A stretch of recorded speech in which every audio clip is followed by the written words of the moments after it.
Boa noite, pessoal. Bem-vindos a mais um Linkados na Área em Casa, um programa de entrevistas da SPM, feito por nós, alunos de jornalismo.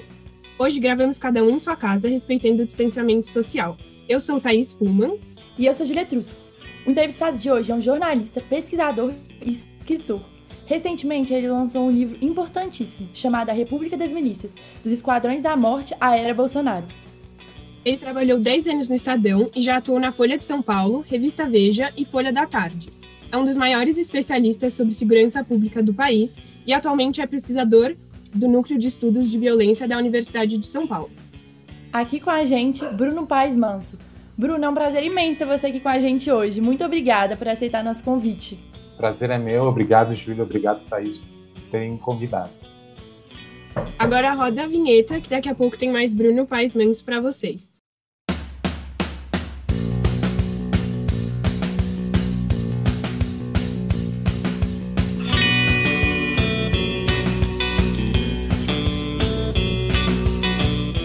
Bruno está lançando um livro, A República das Milícias, dos Esquadrões da Morte à Era Bolsonaro, pela editora Todavia. Aliás, parabéns por esse livro tão incrível e mais do que necessário.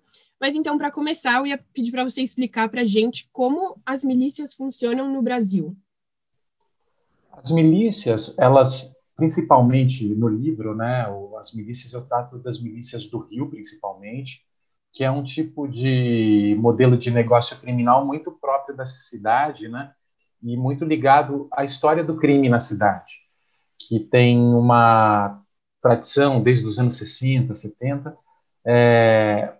começou inicialmente numa época que a cidade estava muito apavorada, com o crescimento desordenado dos bairros, com a chegada das pessoas das zonas rurais do Brasil, e as polícias começaram a lidar com esse crescimento de forma muito truculenta, como se a violência fosse um instrumento para lidar com aquele pessoal que estava chegando. Isso, de alguma forma, se manteve ao longo da história, vieram os esquadrões da morte, os grupos de extermínio, e com a chegada do tráfico, o problema aumentou. O tráfico de drogas, que começou nos anos 80 no mundo, intensificar, com os cartéis de Cali, Medellín, exportando cocaína para o mundo, o Brasil passou a ser um corredor de negócios. Isso gerou muito capital e receita, oportunidades, né, para quem estava no crime, e gerou também um negócio muito violento, porque esse lucro grande permitia que se comprasse armas e muitos conflitos foram travados. As milícias surgem nos anos 2000 para disputar território com essas quadrilhas de traficantes, né, se colocando como uma espécie de antídoto contra o tráfico de drogas. E passaram a dominar territórios no Rio, também usando armas, e cobrar taxas de segurança, de comerciantes, de moradores, organizar uma série de atividades criminosas, que é desde a venda de cigarro pirata, até a venda de gás, internet, gato-net, né, venda de terrenos em áreas protegidas ambientalmente, e sempre com a conivência das autoridades de segurança pública do Rio, né? Então foi um negócio que acabou prosperando muito, porque tinha essa complacência, né, da Secretaria das áreas de segurança, e tinha esse discurso de ordem, né, de que estava levando a ordem e estava servindo como um antídoto contra o tráfico. E aí esse é mais a história das milícias no Rio. No Brasil é um pouco mais diferente, e é uma coisa que está começando agora a virar um problema, principalmente por causa da violência policial que tem crescido muito no Brasil. São mais de 6 mil mortos pela polícia todo ano, recordes sucessivos vêm sendo quebrados nos últimos 3, 4 anos, e quando a polícia mata, e quando as pessoas autorizam a polícia a matar, quando elas acham que isso não é um problema importante, isso é o passo seguinte desses policiais que têm carta branca quase sempre para matar, é eles ficarem ricos e ganharem dinheiro com o crime, com esse poder que a sociedade concede para eles. Muitos acabam descambando para o crime também. Então, isso é uma coisa que nos outros estados a gente precisa prestar atenção, porque já está começando a acontecer. Bruno, no livro você faz um retrato de um Brasil que, após 33 anos da redemocratização, elege o presidente Jair Bolsonaro. Qual retrato é esse do país? Isso que eu também tento entender, né? Eu conto e falo sobre a história do Bolsonaro no livro, pego a história das milícias nesse momento que o Brasil tinha acabado de passar pela eleição presidencial, E o Bolsonaro, ele é um deputado que, ao longo de 27 anos de carreira parlamentar, ele sempre foi um defensor da violência paramilitar como uma forma de criar ordem, né? Que ele acreditava, sempre acreditou na violência como uma forma de levar ordem, né, para o país. Tinha esse discurso populista e macabro, né? Quando ocorreu o massacre do Carandiru, ele falou que morreram poucas pessoas, ele dizia que era para levar grupos de extermínio da Bahia para o Rio.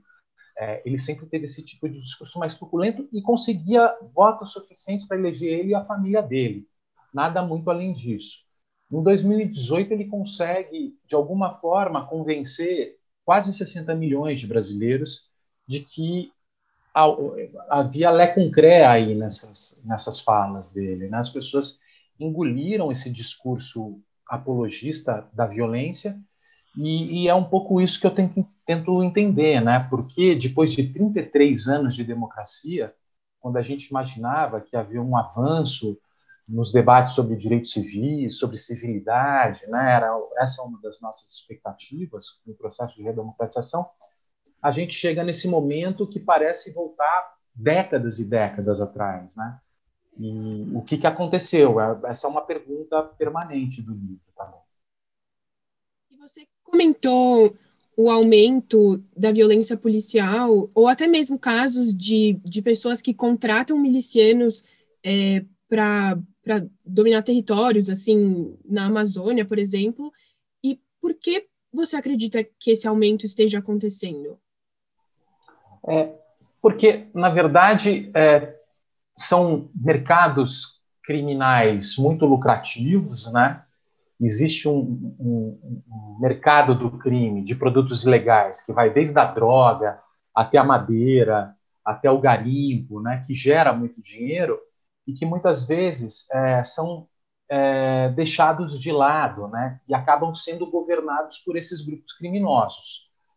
A gente tem, desde aqui de São Paulo, quando o PCC passou a ser um grupo que começou a governar o tráfico de drogas no Brasil, estabelecendo regras e protocolos de relação entre os traficantes, e passaram a ser o grande fiador desse mercado, até outros grupos, como no caso das milícias e os grupos paramilitares, que também avançam sobre outros tipos de negócios, né?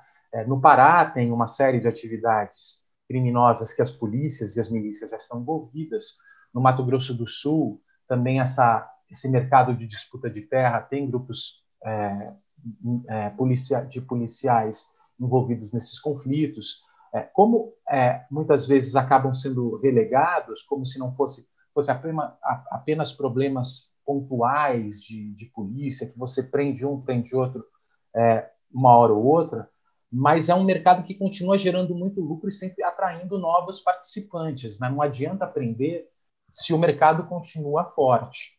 Então, você acaba atraindo pessoas e os paramilitares, os homens fardados, por terem essa complacência, essa conivência das autoridades, muitas vezes têm uma vantagem comparativa em relação às outras quadrilhas, né?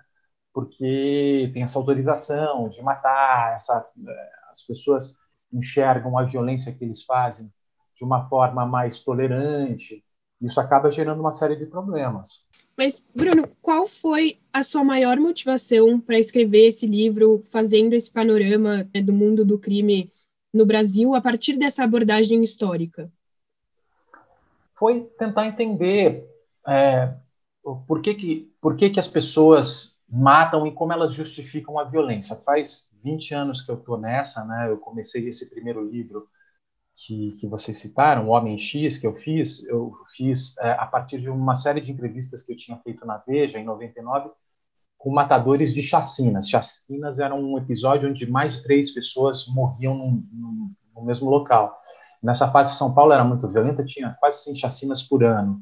E aí eu fui entrevistar essas pessoas que faziam essas chacinas, né? Elas estavam soltas, um advogado delas me apresentou, eu gravei uma série de depoimentos e fiquei muito chocado porque todas achavam que tinham razão por terem matado e que o culpado era a vítima. Eles justificavam aquelas mortes como se fossem justificáveis, como se houvesse uma regra a qual eles obedecessem e respeitassem, e eles matavam por motivos que eles viam como justos.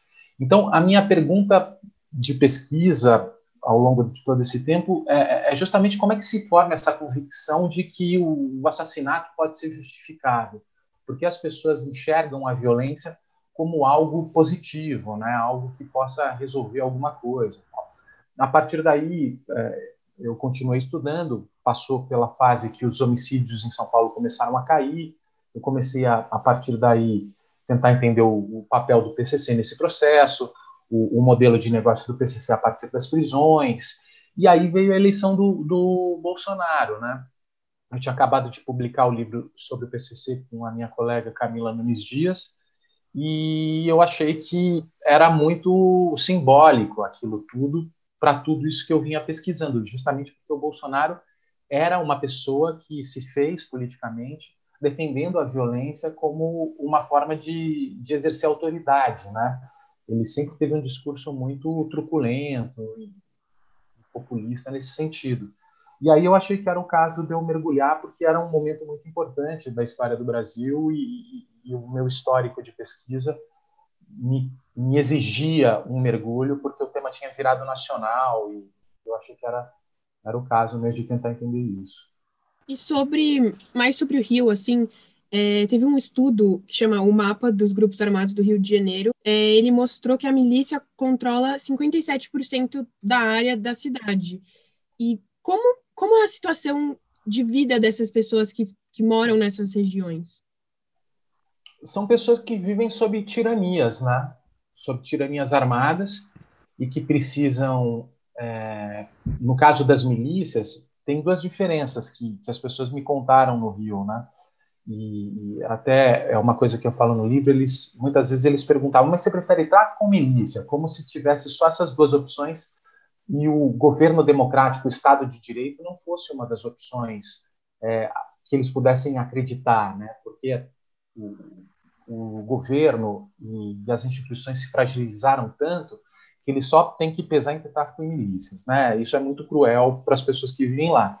E aí, no final das contas, no caso das milícias, eles precisam pagar taxas de segurança, então eles são extorquidos, né, para pagar dos milicianos. Os comerciantes também precisam pagar gás a um preço mais alto que o mercado, porque os milicianos organizam a venda de gás, a mesma coisa com a internet, luz, e muitas vezes eles precisam ficar em silêncio, apesar dessa opressão toda. Se alguém fala, pode ser expulso da comunidade, ou até morto, né, no pior dos casos, e eles acabam tendo que aceitar essa tirania, né, porque não tem para quem recorrer, porque a própria Secretaria de Segurança ou a polícia faz parte, muitas vezes, desses grupos, então não tem nem para quem pedir socorro.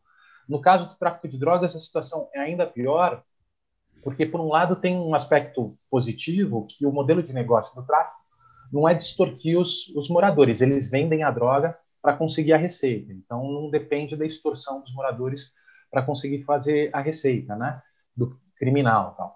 Mas, no caso dos traficantes, eles são os alvos preferenciais das operações policiais. Então, pessoas que moram em áreas dominadas por tráfico, muitas vezes acordam de manhã com um helicóptero sobrevoando a casa, disparando para baixo. As crianças, a gente viu no ano passado diversas crianças que morreram por balas perdidas. Essas operações de guerra, as pessoas não podem trabalhar, as escolas fecham, os postos de saúde fecham, e eles vivem nesse constante ambiente de guerra, né? E de imprevisibilidade. Então, isso acaba sendo, não apenas por parte da polícia, mas também ameaça de grupos rivais invadirem. Então, a situação acaba sendo muito mais dramática, né? O cotidiano acaba sendo muito mais dramático. E também precisam ficar quietos, não podem denunciar, sob risco de serem punidos, serem expulsos, serem mortos. Esses são dois tipos de domínio armado de território que só prejudica os moradores que moram lá, eles têm plena ciência disso, mas a fragilidade do governo impede que alguma coisa seja feita, né? E Bruno, como você mencionou, o PCC surgiu a partir do massacre do Carandiru. Você acredita que o crime organizado seria uma resposta também dessa violência policial e das milícias também, que surgiram bem antes? Eu acho que sim. Eu acho que sim. Eu acho que as instituições imaginaram que a violência resolveu o problema, né? Você, na época dos Esquadrões da Morte, exterminando jovens suspeitos de roubo nas periferias, iria deixar o mundo mais seguro, ou então prendendo um monte de gente nos territórios pobres, jovens, homens, negros, nos territórios pobres, superlotando as prisões, jogando num buraco negro essas pessoas, como se a partir daí o problema fosse acabar, que isso seria um remédio, uma solução. Isso acabou produzindo outros problemas. E um dos problemas mais visíveis foi o PCC, que passou, a partir dessa violência por parte do Estado, criar um tipo de discurso que era o seguinte: olha, o Estado é nosso inimigo, em vez da gente ficar se matando, o crime fortalece o crime e o nosso inimigo é a polícia. Vamos se juntar e se unir para bater de frente com a polícia. E a partir daí eles passaram a dominar os presídios e profissionalizaram a venda de drogas, chegaram nas fronteiras, passaram a atuar no atacado e deram um outro tipo de... e transformaram o modelo de negócios da droga aqui no Brasil, né? Então, acabou sendo um efeito colateral que não se esperava. E com essa ideia da violência policial como a solução ainda sendo muito presente, somado ao fato de que quem deveria combater o problema, ou está relacionado com o problema, ou muitas vezes causa o problema, na sua opinião, quais são as soluções para as milícias no Brasil? Olha, primeiro, você no Rio de Janeiro, por exemplo, o governo tem que voltar a exercer uma autoridade que foi perdida, né? Você tem que ter governos que sejam capazes de controlar suas polícias e fiscalizar suas polícias. E uma coisa que está ficando cada vez mais claro é que, às vezes, mais do que você ter muita polícia na rua, mais importante é melhor você ter uma polícia menor e controlada do que uma polícia grande e descontrolada. Porque se você tem uma polícia grande e descontrolada, esses policiais viram os protagonistas da cena criminal local. Então, exercer o controle sobre as polícias é muito importante. E isso depende de uma autoridade comprometida com isso, né? E, ao mesmo tempo, um pacto político para que isso seja enfrentado. Ao mesmo tempo, você tem um desafio muito grande, que essas pessoas estão enriquecendo, ganhando muito dinheiro, são muito armadas, assim como as quadrilhas de tráfico são fortemente armados, e você tem esse desafio de tirar todos esses fuzis das ruas, né? Mas são questões que muito complicadas, mas que, acima de tudo, elas exigem um compromisso dos políticos, precisam assumir o tamanho do buraco, né, no Rio de Janeiro, o tamanho do desafio, para enfrentar e para começar a tomar essas soluções que as receitas, de alguma forma, existem, né, já foram testadas em outros lugares, o debate é possível de ser feito. Eu acho que o primeiro passo, acima de tudo, é ter vontade política e compromisso político com essa reforma. E, Bruno, dentro desse contexto que a gente vive agora, de ascensão de ideais pró-militares, como você vê o futuro dessas milícias e do crime organizado no Brasil? Eu acho que a gente precisa ficar atento, né? A eleição do Bolsonaro foi um pesadelo, né? A minha impressão é que 2018 o Brasil entrou numa profunda depressão coletiva, né? Uma coisa depois de 4 anos de Lava Jato, de desconstrução da política, de criminalização da política, né? E com problemas que a Nova República teve, né? De financiamento de campanha por Caixa 2, envolvimento dos políticos da Nova República com esquemas milionários de campanha, foi um problema grave, mas, ao mesmo tempo, a partir da Lava Jato, a série de denúncias que passaram a acontecer quase cotidianamente, de alguma forma desconstruiu a polícia e criminalizou a política, né?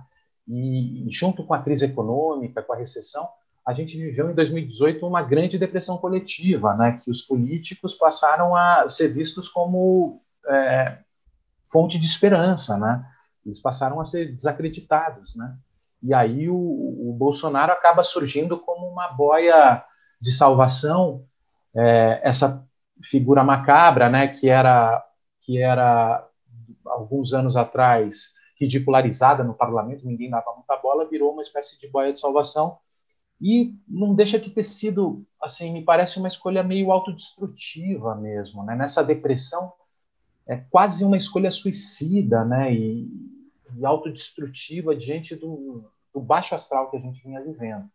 Eu acho que esses 4 anos, né, por mais trágicos que venham sendo, assim, por mais tristes que venham sendo, talvez sirva para abrir os olhos das pessoas que, que chegou o momento de curtir fossa, passou o momento de curtir fossa, agora é a bola para frente, deixar os loucos para trás, os insanos, os malucos que a gente precisou conviver e está precisando conviver 4 anos, quem sabe menos, né? Se Deus quiser, não sei, ou a política levar a isso.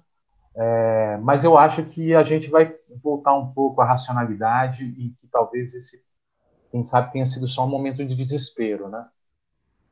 Até agora, no resultado das eleições municipais, estavam falando que o número de votos em militares, mesmo que a quantidade de militares que se candidataram, o número de votos foi menor. Então, é um bom sinal, eu acredito. Porque quando a gente não acredita na política e quando a gente perde a fé nos políticos, a solução passa a ser a polícia. A gente pede socorro para a polícia, né? Porque com ameaça de desordem, quando você não acredita na polícia e fica se sentindo vulnerável, com medo do caos e do descontrole e da desordem, você pede socorro para a polícia, para os militares, para os juízes, para a força, né? Para a violência, para a lei, para um estado de guerra, para reconstruir a autoridade contra os inimigos. E eu acho que foi esse o astral que a gente votou e que o Brasil 60 milhões de brasileiros votaram, né? Mas, ao mesmo tempo, foi evidente, né? Os problemas, claro que tem os maluquinhos aí que continuam batendo na mesma tecla, mas para muita gente isso já está ficando evidente, né? Que foi um erro, passou, bola para frente, vamos, quem sabe a gente já parta para melhor, né? Mudando um pouco de assunto, mas em relação a esse discurso de bandido bom é bandido morto, para você, qual é a maior consequência dele ser tão legitimado por alguns políticos em relação às consequências em relação à população? É um pouco isso, né? Porque é muito revoltante você ser assaltado depois de trabalhar 10 horas no ponto de ônibus, ficar 2 horas dentro do ônibus e vai alguém e te assalta no ponto de ônibus, né? Isso gera uma revolta, uma impotência muito grande. E esse discurso apela para essa sensação de vulnerabilidade e de desordem que as pessoas sentem, né? Com razão, e oferece a solução fácil porque um bandido a menos no mundo, em tese, o mundo estaria mais seguro, né? Só que isso, as pessoas não pensam nas consequências e no ciclo vicioso que isso provoca. Porque a pessoa que mata também passa a ser odiada e muitas vezes você tem grupos que se organizam para matar essa pessoa. Daí os amigos dessa pessoa vão lá e matam um grupo que matou essa pessoa. Você começa a estabelecer uma série de conflitos, uma desordem violenta muito grande, e uma espécie de lei da selva, onde o mais forte, aquele que mata mais, vence. Então a coisa foge ao controle. Não é à toa que a civilização caminhou para o modelo moderno de justiça, né? Que justamente conseguiu estancar esse ciclo de vingança que existia nas sociedades antigamente, né? A civilização caminhou justamente no sentido de desconstruir esses processos de autodestruição, esses ciclos viciosos de vingança, né? Só que, ao mesmo tempo, é muito sedutora essa solução, né? É muito sedutora. A vingança ela cala muito fundo no sentimento das pessoas. Então, os políticos eles aproveitam desse medo e dessa sensação de vulnerabilidade para prometer esse remédio fácil, né? E a gente tem dificuldade em desconstruir porque é um discurso muito abstrato, esse discurso dos direitos humanos, dos direitos civis e prometer uma sociedade mais civilizada por meio de outros processos de médio prazo, né? As pessoas querem resolver o problema urgente. E a gente vê que a gente fracassou, né, ao longo da democracia, em mostrar para as pessoas o papel das instituições democráticas, do Estado de Direito e tudo mais, a ponto de eleger o Bolsonaro, porque as pessoas continuavam com medo e o Bolsonaro veio com um discurso que era o seguinte: olha, vamos dobrar a dose do remédio que está nos matando. Em vez de você pensar em terapias alternativas, ele apostou em dobrar a dosagem do veneno que está nos matando, né? E as pessoas acabam caindo, porque é um discurso mais fácil e mais imediato, né? E as pessoas, é difícil você mostrar as consequências disso. Bruno, eu acho que infelizmente nosso tempo está acabando. A gente queria agradecer sua presença, foi uma honra imensa ter você aqui. Muito obrigada pelo bate-papo, foi ótimo. Eu que agradeço, foi um prazer conversar com vocês. Bruno, muito obrigada mesmo e muito sucesso para você com esse livro incrível. E vocês em casa, espero que tenham curtido e fiquem ligados na Agência de Jornalismo para mais novidades.